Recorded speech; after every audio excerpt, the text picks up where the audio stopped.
Bueno, empezamos esta segunda jornada hablando de infecciones de transmisión sexual emergentes. Mi nombre es Francisca Artiguez, soy internista y también trabajo en el CAITS. A continuación hablaremos de resistencias y, por último, de las guías clínicas. La charla la he dividido en varias secciones. En primer lugar, una breve introducción. Posteriormente hablaré sobre todo de viruela del mono, dada la relevancia que ha tenido en este último año. Y el resto de la charla, más brevemente, la he dividido en 3 bloques de microorganismos entéricos sexualmente transmisibles, microorganismos colonizadores de la faringe y virus emergentes. Entrando ya en materia, cabe destacar que la OMS reconoce más de 30 infecciones de transmisión sexual diferentes, incluyendo aquellas que se transmiten principalmente por contacto sexual, que son aquellas en las que todos seguramente pensamos, pero también aquellas infecciones sexualmente transmisibles, pero cuyo método principal de transmisión es otro, ya sean vectores, gotas, ingesta.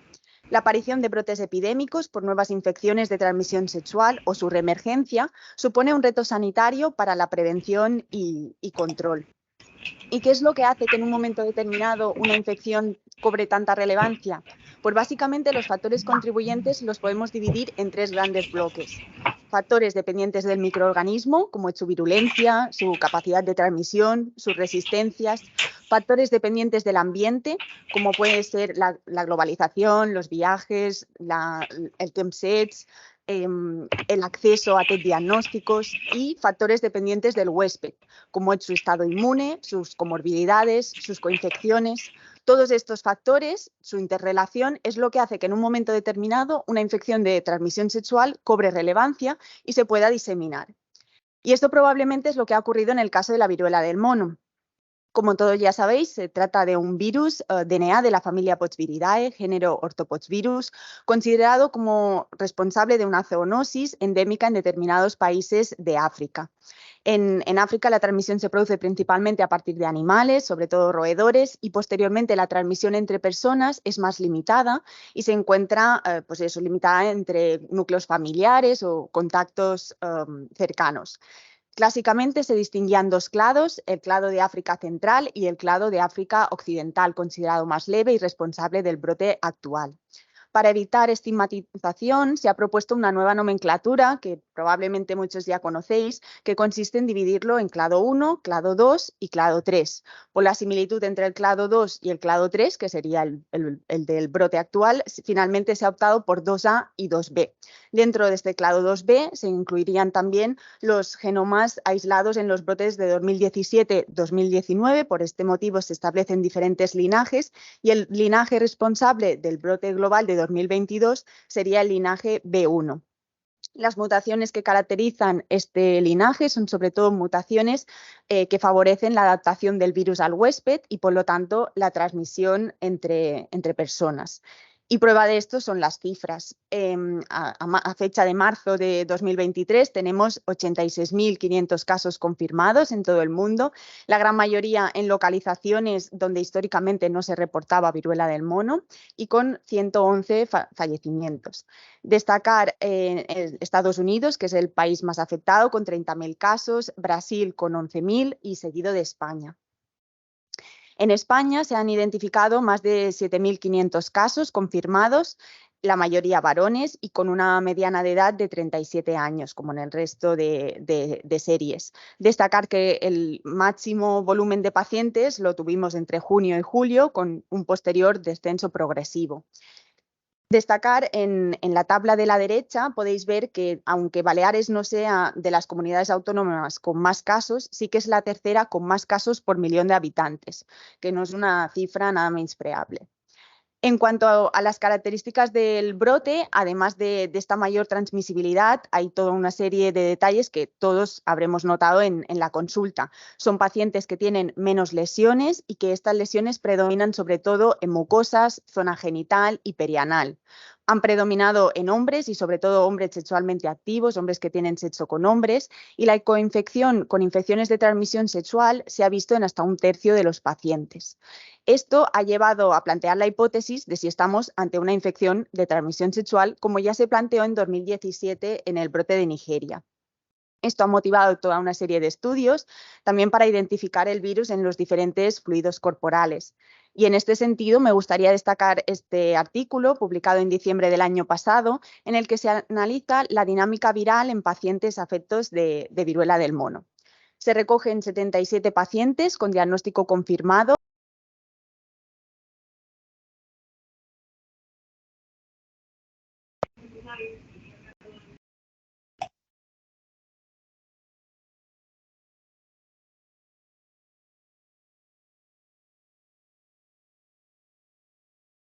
Los autores comentan que la carga viral en las muestras cutáneas es 2 veces superior al resto de localizaciones. Y como se puede ver en la figura, el tiempo para que un 50% de los pacientes ya no presenten DNA en estas localizaciones es de 25 días para las lesiones cutáneas, 16 días para las muestras de recto y orofaringe, 13 días para las muestras de semen y 1 día para las muestras de sangre. En cambio, el tiempo para que el 95% de los pacientes ya estén indetectables puede alargarse bastante más y en el caso del semen hasta 53 días. No obstante, el hecho de detectar DNA viral no significa que este sea transmisible. Para ver su viabilidad necesitamos el cultivo viral. El cultivo en este estudio se ha realizado en 174 muestras recogidas aleatoriamente para que sean representativas de las diferentes localizaciones y los investigadores comentan que son positivas 33 de las 47 muestras que tienen un CT inferior a 26, que podríamos considerar alta carga viral, y ninguna de las 127 muestras con un CT superior a 26. Y solo es positiva o solo es viable por cultivo una de las muestras recogidas más de 15 días después del inicio de los síntomas. Con todo ello, los autores concluyen que el periodo de contagiosidad es probablemente inferior al sugerido por PCR sola, pues después vemos que la viabilidad en cultivo es menor, que la transmisión se produce principalmente a través de las lesiones cutáneas. El riesgo de transmisión a través del semen es probablemente bajo. Destacar que de estas muestras cultivadas, 23 son de semen y solo una es viable. Y las muestras orofaringias y rectales son otro posible foco de infección a tener en cuenta.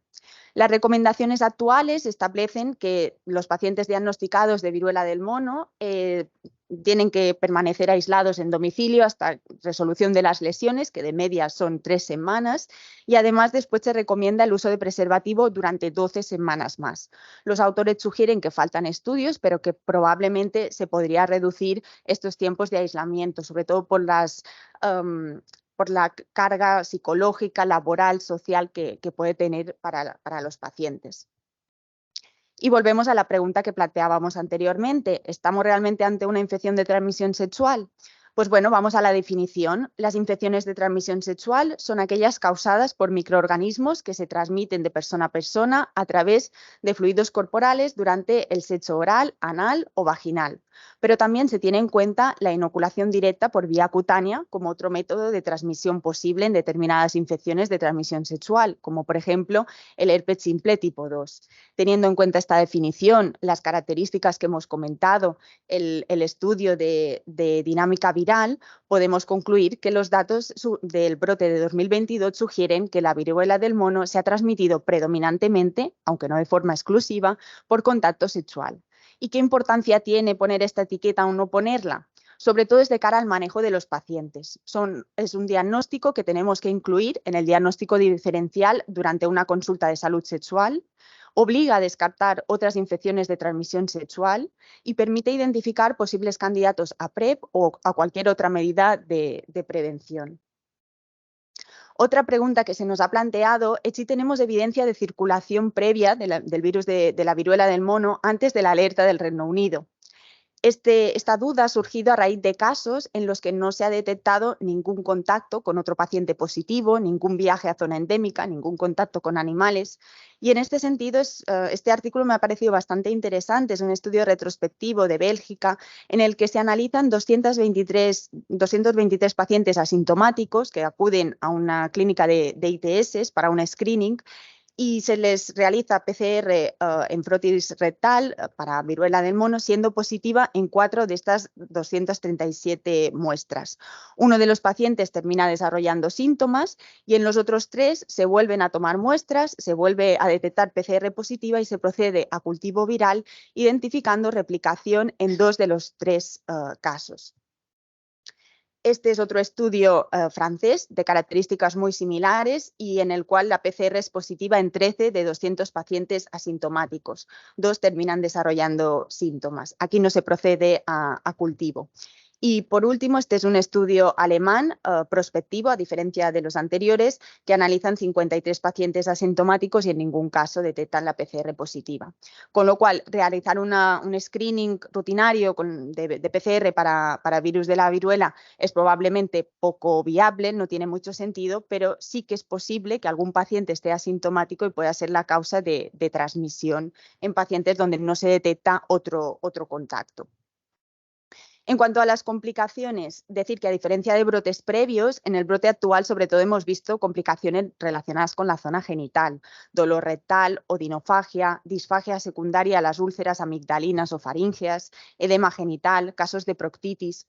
La hospitalización ha sido menor que en los brotes previos y concretamente de 3-4% en el caso de España, y la mortalidad baja de menos del 0,1%. Y al principio del brote, la OMS publicó unas recomendaciones, unas guías de manejo y prevención, estableciendo una serie de factores de riesgo asociadas a formas graves de la enfermedad. De estos factores me gustaría destacar las poblaciones de riesgo que seguro que todos tenemos en mente: niños, embarazadas, inmunodeprimidos y pacientes con problemas dermatológicos crónicos. Dentro de los pacientes inmunodeprimidos cabe destacar los pacientes VIH, porque en las diferentes series han llegado a representar el 40-50% de los pacientes afectos. No está muy claro si es por las conductas de mayor riesgo o si es porque tienen una susceptibilidad a la infección por viruela del mono. ¿Qué pasa? Que en la mayoría de las series nos encontramos con pacientes muy bien controlados, carga viral indetectable, CD4 por encima de 500, con lo cual lo que se ha visto es que el pronóstico, la hospitalización, la tasa de mortalidad es exactamente la misma que en la población general. ¿Pero qué ocurre en pacientes realmente inmunodeprimidos? Y en este sentido me gustaría destacar este artículo publicado el mes pasado, en el cual se hace una descripción de una serie de casos de viruela del mono en pacientes con enfermedad por VIH avanzada. Se recogen 382 pacientes con CD4 por debajo de 350. Decir que más o menos la mitad son de América Latina y el resto entre Estados Unidos y Europa. Vemos que la afectación cutánea aquí es prácticamente constante y hasta un 9% de los casos llegan a presentar más de 100 lesiones. La hospitalización aumenta un 28% y la mortalidad un 7%. Como vemos en la figura de la derecha, las complicaciones son variadas, más frecuentes y aumentan conforme aumenta el grado de inmunosupresión. A nivel dermatológico, destacar lesiones muy extensas, confluentes, incluso con áreas de necrosis muy importante.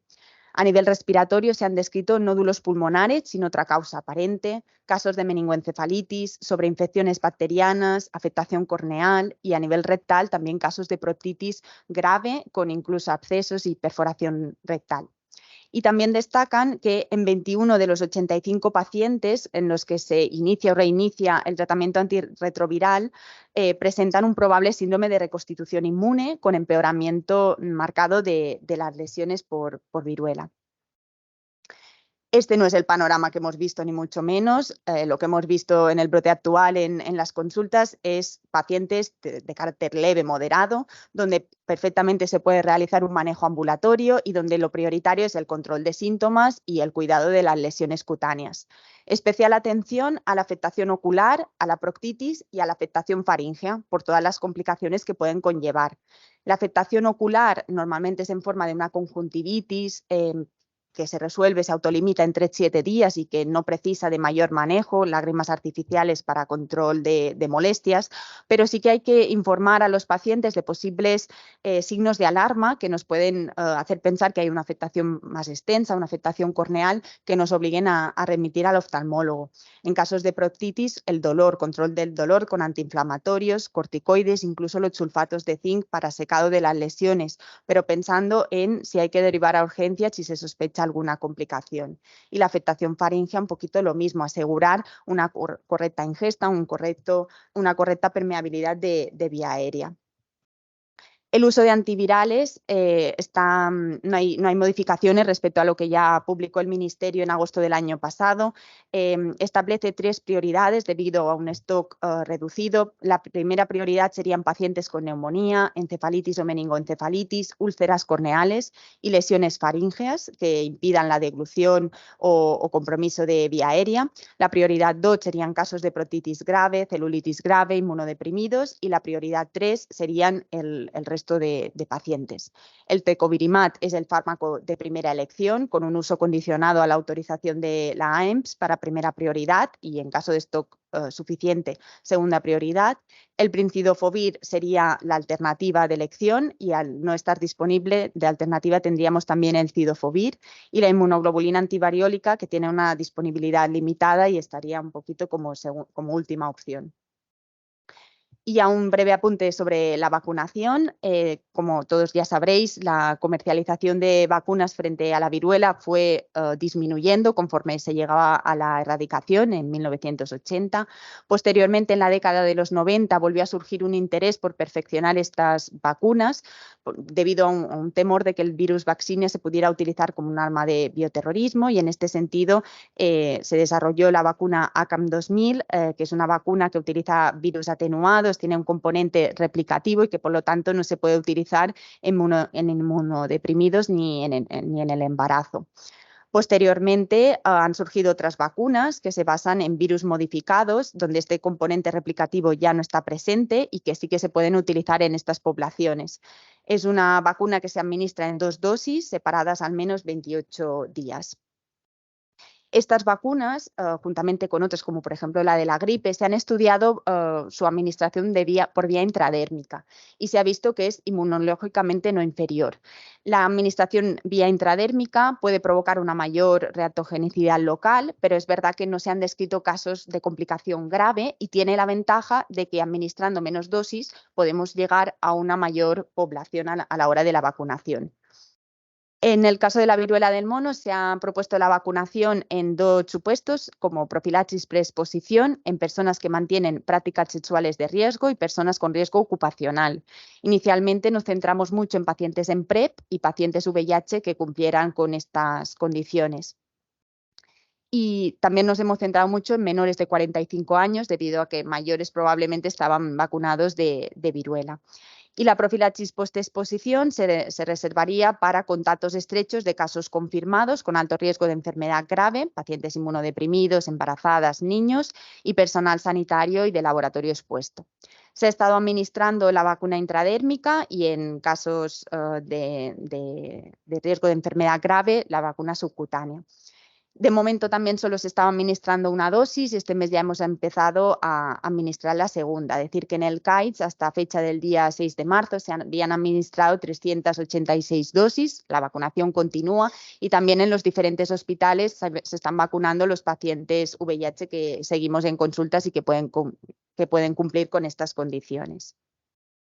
Hasta aquí la viruela. Pasamos ahora a hablar de microorganismos entéricos sexualmente transmisibles. Ya se comentaron un poquito ayer. Está claro que si todos vemos un caso de proctitis y se aísla un gonococo, una clamidia, no tendremos dudas de que es una infección de transmisión sexual, pero en cambio, si el aislamiento es de una Shigella, Campylobacter, Salmonella, a veces nos puede costar más hacer esta relación de que puede que haya sido transmitido a través del sexo.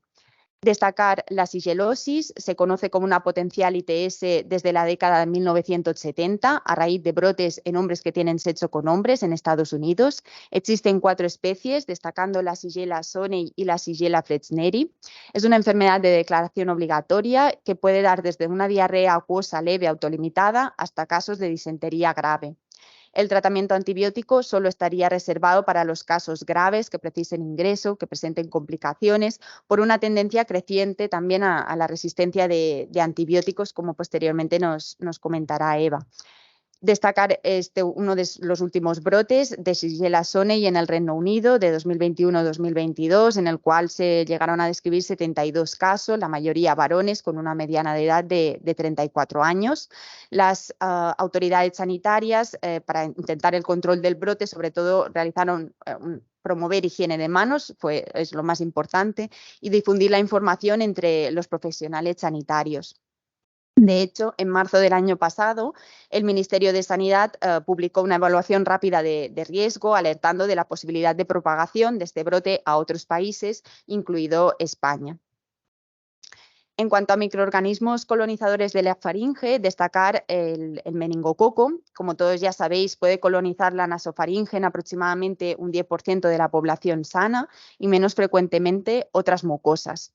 Tiene un papel reconocido como causante como ITS en dos escenarios clínicos diferentes, como agente causal de uretritis y como enfermedad invasiva, predominando en hombres que tienen sexo con hombres. En cuanto a la uretritis por meningococo, decir que se transmite a través del sexo oral, pero que su prevalencia a nivel uretral es baja porque no tiene una buena adaptación al medio. Destacar esta serie, publicada en 2015, de 75 casos, es una de las series más largas publicadas. En este caso concreto, estaba caracterizada por un clado con ausencia de polisacáridos capsulares y probablemente esta ausencia de polisacáridos es la que permite una mejor adherencia a la mucosa, una mejor adaptación al medio, con probable pérdida de virulencia, puesto que hay pocos casos de enfermedad invasiva descritos en este clado. Faltan estudios acerca del papel de las vacunas en este clado, puesto que las vacunas se basan en los polisacáridos capsulares. Parece que podía haber una cierta protección con la vacuna del meningococo B.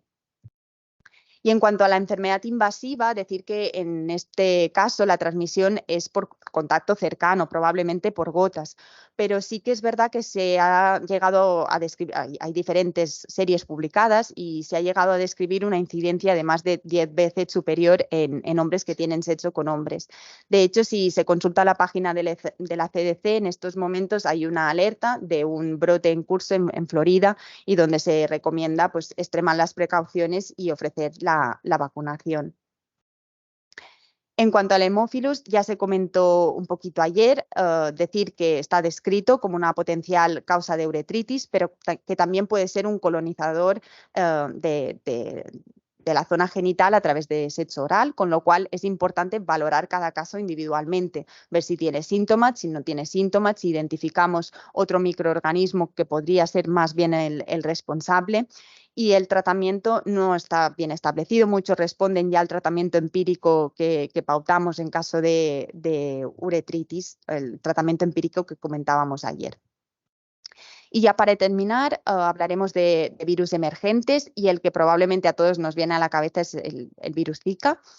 Sobre todo a raíz de la alerta de la OMS en febrero de 2016 por su asociación con casos de microcefalia. El Zika es un virus descrito por primera vez en Uganda en 1947, el primer caso en humanos fue en 1962 y posteriormente cobró importancia sobre todo en los brotes del Pacífico en 2007 y 2013-2014 y posteriormente el brote de Brasil de 2015, que es el que muchos recordaremos por la coincidencia con las Olimpiadas y el carácter mediático que tuvo. El mecanismo de transmisión es sobre todo vectores, el Aedes aegypti. En este mapa podemos ver en lila los países donde hay el vector y hay transmisión del Zika. En amarillo países donde está descrito el vector, pero no casos autóctonos. Y en verde países donde no está identificado como tal el vector. Además de esta transmisión por vectores, hay otros métodos de transmisión descritos, transfusiones, trasplantes y concretamente también la transmisión sexual.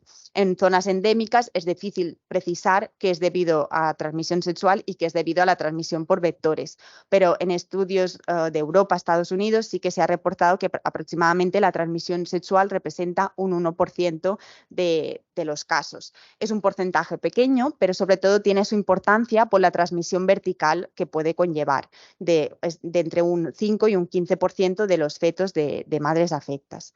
Esta afectación, esta transmisión vertical puede llevar a abortos y puede llevar a malformaciones congénitas, entre ellas la microcefalia. Esto ha llevado a la OMS a publicar unas guías de prevención de la transmisión sexual del Zika, donde básicamente recomienda el uso de preservativo de forma sistemática o abstenerse de mantener relaciones sexuales al menos 3 meses tras la infección o 3 meses tras el regreso de un viaje a una zona endémica en el caso de los hombres y 2 meses en el caso de las mujeres, y durante todo el embarazo por este riesgo de transmisión vertical. En el caso del dengue, es un flavivirus con similitudes estructurales y moleculares con el Zika y que se ha aislado en diferentes fluidos corporales. Destacar esta publicación de noviembre del 2019 en el cual se describía un caso de transmisión sexual del dengue en un paciente que no reportaba viajes y en el cual tampoco se aisló vectores en la zona. Teniendo en cuenta el gran número de viajeros que posteriormente no transmiten la infección, podemos decir que en el caso del dengue la transmisión sexual es una ruta poco probable, pero está descrita y no significa que en un momento determinado pueda cambiar esta situación. Y en el caso del ébola, sería una situación también algo parecida. Tenemos, todos recordaréis el brote que hubo en 2014-2016 afectando África Occidental.